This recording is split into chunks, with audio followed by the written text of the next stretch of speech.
Each of the Democratic gubernatorial candidates will tell you they share the same goal, to make the lives of Virginians better. But the way that each man plans to reach that goal is different. Tonight, we will profile each candidate, starting with Terry McAuliffe. Scott Thuman has the story of a businessman and campaign fundraiser turned gubernatorial candidate. If it seems Terry McAuliffe is all smiles these days, it's because the campaign trail's been very good to him, especially considering what he's up against. The man, best known as a mouthpiece for the Clintons and Barack Obama, is now talking for himself and running for office for the first time. But the governor's seat? Well, he admits he likes to aim high. I'm going to shoot for that moon every single day, folks. McAuliffe's pitch: Virginia needs serious financial help, and his business and banking background is just what the doctor ordered. Hi, Peter. It's Linda at the front desk. Volunteer Linda Cernoff thinks so, too. He has a track record. He was the head of the Democratic National Committee. He has lots of contacts. Contacts like President Bill Clinton. Everybody knows that this guy raised a lot of money for me. What I want you to know is every nickel he raised, he also talked to me about how to be careful spending it. He will manage this government well. The former president wants to make sure that happens. What do you think of the crowd coming out for you today? It's great. I love it. I love it. I love being here. You help out Terry McAuliffe quite a bit, it seems. Well, I hope. I think he really was made for this moment. It has its effects. I'm a die-hard fan of him. Is that what brought you out today? Yeah. He can make the case to Virginians that, look, I know this guy. I know a little something about creating jobs, and this guy has what it takes. He'll do that, they say, by pushing for wind farms on Virginia Beach and building a high-speed rail from D.C. to Richmond to Hampton Roads. He wants to shut down predatory loan companies and create a program to help nurses and teachers pay off student loans if they serve in high-need areas.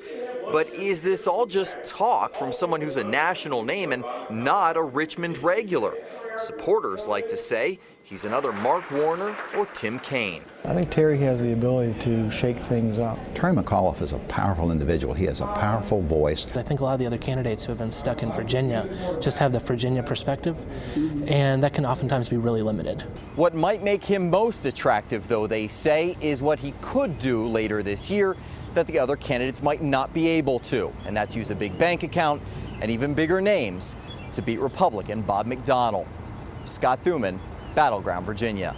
Politico's John Harris and I sat down with Terry McAuliffe to talk about what he brings to Virginia politics. What is going to be your number one priority to fix the transportation problems in Virginia, and how are you going to pay for it? First thing we have to do, high-speed rail. President Obama has just committed over $9.3 billion, already allocated, ready to go. Ours would cost $1.3 billion. Union Station, Richmond, Hampton Roads. It would get 1,000,001 cars off the road. It would create 176,000 jobs. It would reduce emissions by 33,000 tons of CO2. We also, in that regard, also as it relates to the freight lines, we've got to be getting more of the double stacking going. We got to get trucks off the road, get more of the cargo onto the freight lines. Those two things alone, I think, can help us tremendously. Where's the money going to come from? How do you pay for it? Well, high-speed rail, the federal government pays for that. That's already done. How do we do the other things as it relates to transportation, road construction, all that? I've said from the beginning of the campaign, we're going to have an honest discussion about revenue. We're going to have to bring everybody in a room, which I will do as governor. I also want to win the House of Delegates because they stymied Governor Kaine, Governor Warner on transportation reform. Bring everybody in a room and say, here's what we have to do. But I think I can be successful. Number one, the economy is in such bad shape. People are really paying attention to these economic issues.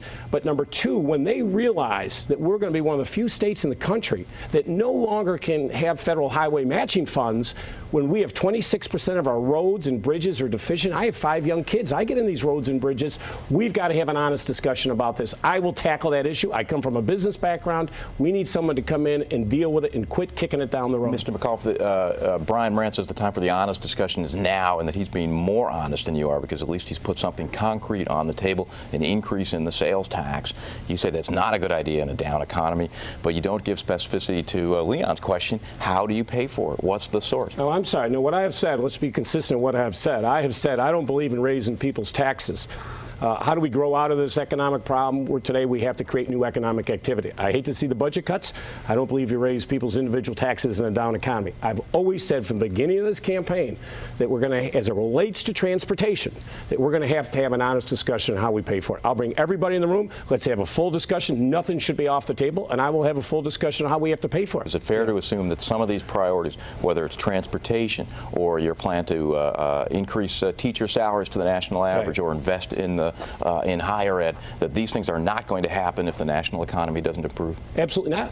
What I have said, we've got to focus on job creation. No matter what's happening, jobs are moving around. Tennessee and Arkansas just recently, billions of dollars of investment from overseas countries to come in to build wind farms, wind blades, to build solar panels. That business is out there depending on the economy. We just haven't been successful because the House of Delegates won't give the governor the tools to go incentivize.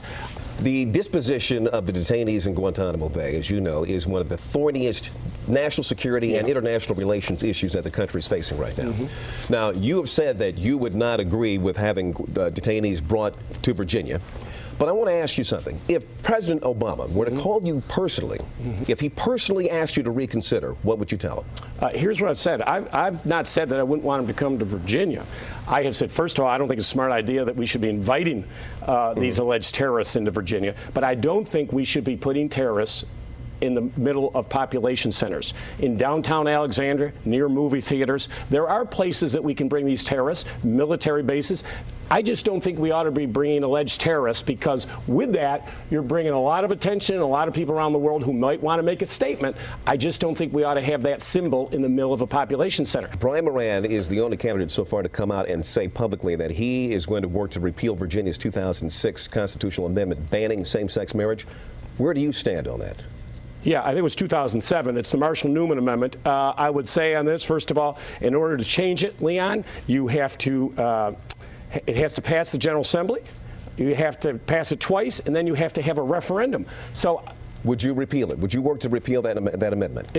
It's not probably going to happen. As I say, 57% of the voters here in Virginia pass it. It is now part of our constitutional amendment. I have always been for civil unions. I'm for full contractual rights for everybody.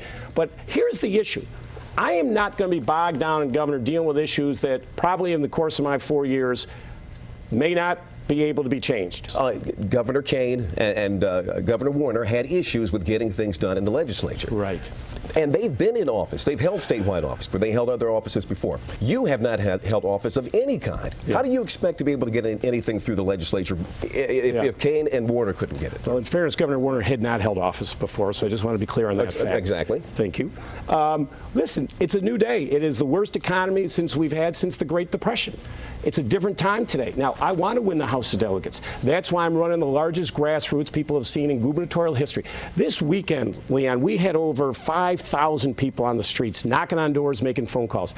The last 6 days, we made 217,000 phone calls. I have 14 offices. I have the largest grassroots mobilization. Why? Not only to help Terry become governor, more importantly, I got to win that House of Delegates, because there are a lot of big issues.